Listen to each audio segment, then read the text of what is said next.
Hello, I'm Severin Suzuki speaking for ECHO, the Environmental Children's Organization. We're a group of 12 and 13-year-olds trying to make a difference. Vanessa Suddy, Morgan Geisler, Michelle Quigg, and me. We've raised all the money to come here ourselves, to come 5,000 miles to tell you adults you must change your ways.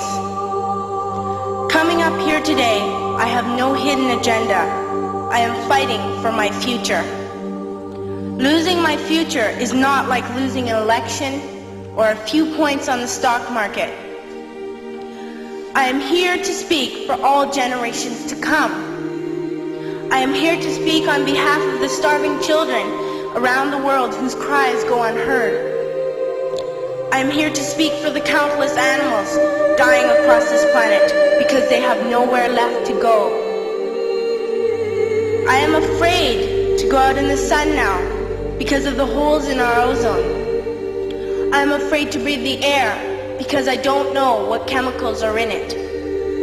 I used to go fishing in Vancouver, my home, with my dad, until just a few years ago we found the fish full of cancers.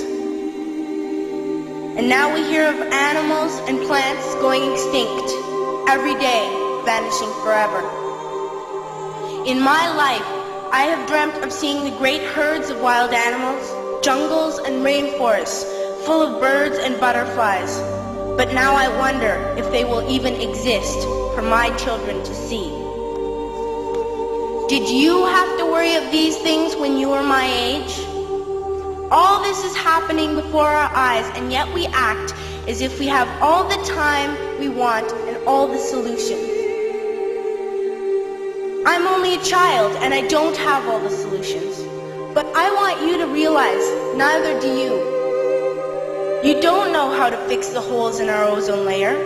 You don't know how to bring the salmon back up a dead stream. You don't know how to bring back an animal now extinct. And you can't bring back the forest that once grew where there is now a desert. If you don't know how to fix it, please stop breaking it. Here, you may be delegates of your government, business people, organizers, reporters, or politicians, but really, your mothers and fathers, sisters and brothers, aunts and uncles, and all of you are someone's child. I'm only a child, yet I know we are all part of a family, 5 billion strong, in fact 30 million species strong. And borders and governments will never change that. I'm only a child, yet I know we are all in this together and should act as one single world towards one single goal. In my anger, I am not blind, and in my fear, I am not afraid of telling the world how I feel.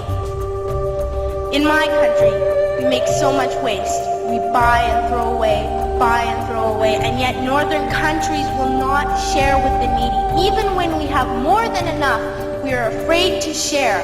We are afraid to let go of some of our wealth.